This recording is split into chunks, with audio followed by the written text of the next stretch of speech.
Good morning, our YouTubers, our active duty, our retirees and veterans and non-affiliates. You're back again with AO1 retiree Regino and 19-1 retiree Damien Sauter.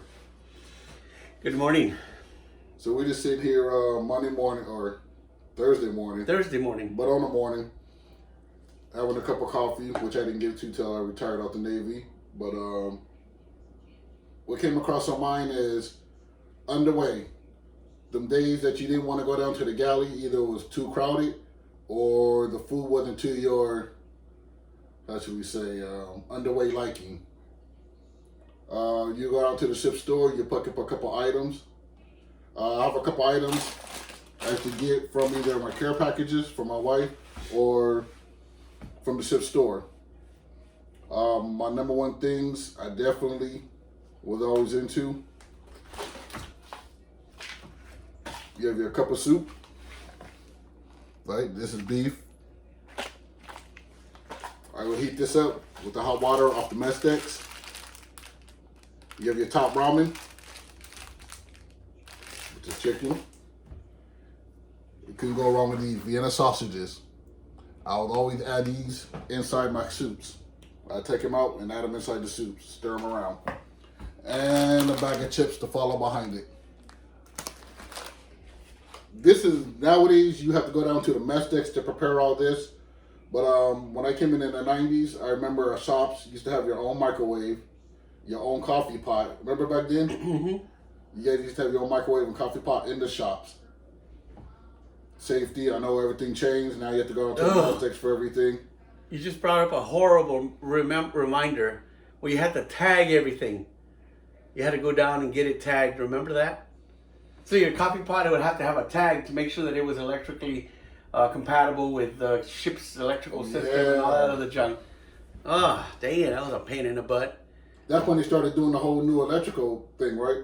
Because I remember even in Berlin, if you were trying to charge a cell phone, you had to have that tag, right? Yeah. Laptops. Yeah. And I remember people who didn't have a tag, if the ETs will come through, yep, they would cut your cord. Yeah, they would. They would confiscate it. Yeah, confiscate it or cut the cord. Because it wasn't tagged by the ship. Yep, and then you got to go see the old man or your division officer or your chief or whoever was in charge. Yeah, it's going to go up. Yeah, because of a safety issue. Yeah, because it could cause a fire, and you don't want a fire on the ship. Anyway, we're kind of getting away from what we're talking about, but we're talking about food and being underway. Remember those long lines on the ships? If you were a second class and below, man, you were standing in a long line. Especially on an aircraft carrier, the lines would be so you gotta stand in the hangar bay, which is already 100 freaking yards and for one hangar bay, and then you gotta go down a ladder well, then you gotta go and wait on another line, and then finally you get to where the trays are at. You get your tray, and you finally realize you're like, ugh, that's what's for lunch. And you're like, screw this, I'm gonna go get a burger. And you go get a burger, and because there was two galleys. There was a forward galley and then there was an aft galley.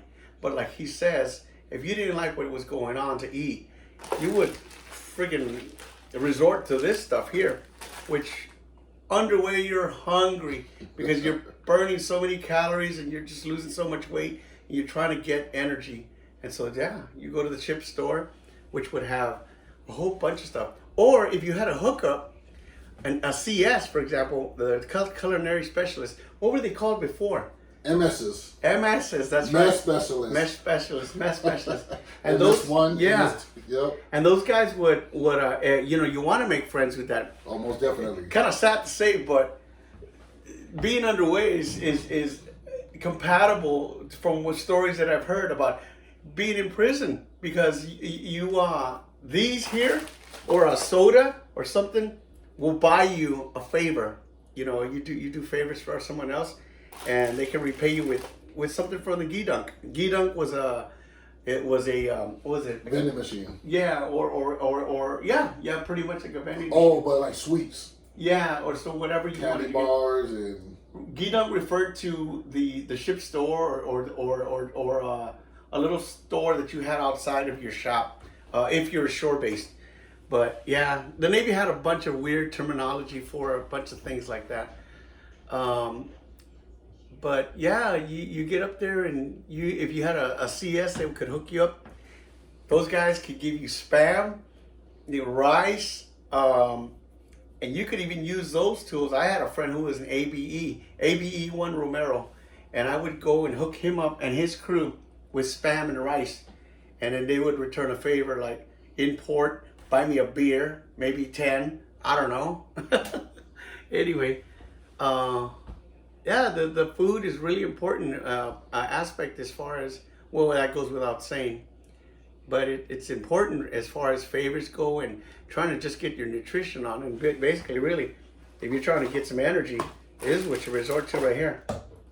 And it's the little stuff like this that can go a long way underway. Oh, yeah. Little stuff like this, the little Debbie cakes, oatmeal pies, cupcakes.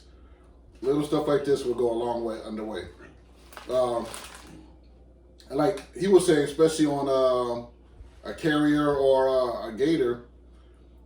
Remember you had the one who used to drive the not the CBs, but the little floating. Well, that's a different Navy for me. I'm But aviation. But even on the aviation side, because I was on the Kitty Hawk. So I was IT, I would do the crypto and things of that nature. But if you knew some pilots who was going to go fly to especially you're underway, they're flying on base, we would put orders in KFC. Oh man, when they come back, they land and that KFC starts hitting the P wave. Yeah, some jelly, especially if you was on day watch. You get it, because you're on day watch. At night, the pilots they're not bringing no food back. Yeah. But on day watch, they come back with a bucket. We put our money in all together. Everybody on watch. You sell them chickens at $10 a piece. Yeah. One drumstick, Yep. $10. $10 a piece. Especially if it was like KFC, and then oh man. So I used to be attached to a helicopter squadron, and so then I got stationed on that actual ship, being what's called ship's company. And what happened was I knew the air crew that was in those helicopters, and so the air crew would fly to the beach, and they would bring back Domino's pizza. So one day I was like, Domino's pizza? When the hell did you get that from? And then you get the hookup. The way it works out is you got to pay the air crew guy $20 or whatever he's asking, and then Yep. you got to give him money for the pizza, Yep. and then they bring you back the pizza. But you can make your money back by selling individual slices to people who will pay $10, $15 per slice. Crazy, but yeah. But remember, you've been out to sea this time for maybe a month straight, 2 months almost straight. Yeah. Or if you did pull in, you never did pull in long enough to even get something. But you've been out at least a month straight. You miss that junk food. It's just like gold is out there. It's like. And it doesn't matter who you are, because once they hit the P-waves, that smell, everybody's coming out the woodworks. People get out of their rats. Yeah. Just to get some. And believe it or not, your sense of smell is so keen now, because you can smell. Basically, what you smell is fuel, metal, jet exhaust, bunch of stuff. But when you smell that familiar smell of Domino's pizza or any kind of pizza from any kind of restaurant, or chicken from Church's Fried Chicken. But even Chicken Day, when they were cooking chicken on the mess deck and you smell it. Oh, yeah. But then that be, like you said, you're waiting in a long line, but you get down there, where are the chicken? Where are the catfish? Right? Then you got to put your tray down and walk all the way to aft to go into the hamburger line. But you get that smell of cooking chicken. And you try to get down there in line, but then about the time you get up there, we're out. We're out. Yeah. But the good part about becoming a first class or an E6 is that you have your own mess deck. And so you walk into I don't know how big the mess decks were, but it's a pretty good size space. Couple tables. Yeah, and so you go in there and the food's already prepared for you and it's there. And so you serve yourself. You don't have to wait in that long line anymore. And so you get your servings, you eat, and get the heck back. And the reason they did that is because being an E6, you're pretty much a supervisor, and you have to go eat and get back to the shop to run the program, to run the show. So I like being an E6 at the time. It was easy to go down there and eat something. We used to have avocados. We used to grab avocados and cut them in half and make guacamole. Send someone to the ship store, bring back a bag of Tostitos. Oh, we never did that. Yeah, it was But good. the big bag of Tostitos, those were gold. Because when they would disappear from the ship store, Yeah, when they were there, and everything got brought on by not the cod. Cod stood for carrier on board delivery, but it was the unwrap, underway unwrap. replenishments, and man, that'll be another story for another time. But yeah. that's how you would get everything. Oh, you never had the guys that would go and bring back 5-gallon buckets of ice cream? See, I never experienced that. I remember Yeah. we would just pass it, but I never experienced that people would go grab the ice Yeah. cream and take it back to the shop. So the way it works out is that you get personnel from your shop and they go stand in line, or they're in a line, and it's basically handing one off to the other to get goods stored in the freezers. But sometimes these idiots or sailors would drop a bucket of ice cream on the floor and they would open up. So you clear out the top and the rest of it is still good, but it's damaged. You can't go inside the freezer anymore. So they get them and they take them to the shops. And we used to have a deep sink that was a pretty good size. So we would put like 4 or 5 buckets, 5-gallon, not 5 gallons. Yeah, 5 gallons, right? Buckets of ice cream. And we'd call all the shops, and before you knew it, there was a lot of people in the shop having an ice cream social in there, because it was just, hey, you want to socialize, eat ice cream, and have a good time, and then get back to work. It's just morale building is all it was. Yeah. You have to do kind of crazy things on the ship in order to just maintain your mentality out there. And so... And we can go into stories about, especially when I first joined, my first deployment, and people couldn't hack it. And this is when I got to the ship, people already been on the ship, and they still couldn't hack getting underway. And I seen and heard some crazy things what people was trying to do to get out of deployments. But again, that'll be later on down the road. Like we were saying, this is just a little bit how we would kill our time, or our shortcuts to eating lunch or dinner on the ship. Number one thing also was, can you look in the drawer right there? That top drawer? Behind you? Get my line here. Which one? This one? The one more over. That one? Yeah. Oh my gosh. Look what he's got. That's another one. Nutter butters, whatever these are. And what's the silver, the Pop Tart? Oh yeah, These were Pop-Tarts. those. And a lot of popcorn. Oh yeah, popcorn. Popcorn was always, you always will smell popcorn cooking when you're walking through the ships. Midnight, especially midnights, or 1 or 2 in the afternoon where there's no galley food or nothing. Yeah. And being underway, you didn't have to worry about packing it on, because it was always, you're always walking and doing everything, and that weight would just come off. Oh yeah, especially immediately. up and down the ladders, drills, running back and forth. And we was drilling sometimes. We're doing GQs twice a day. Yeah.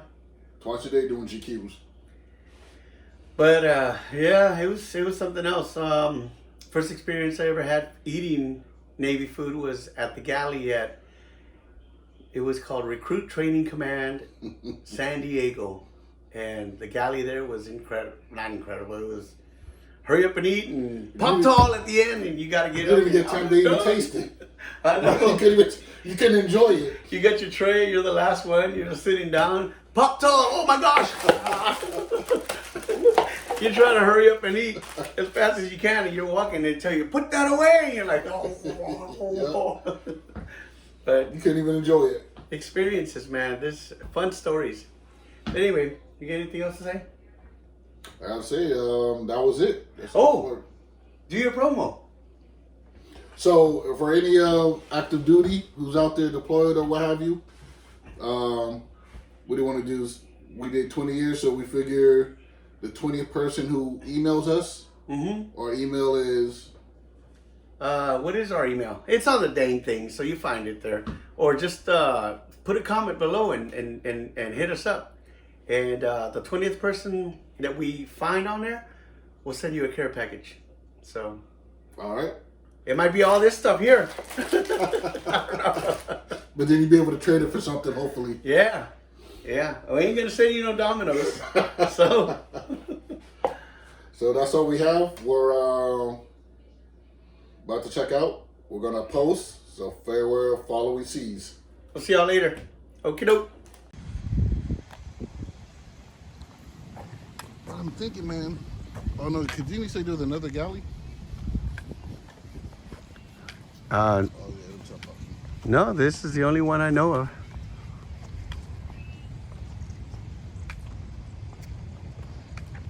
Abandoned.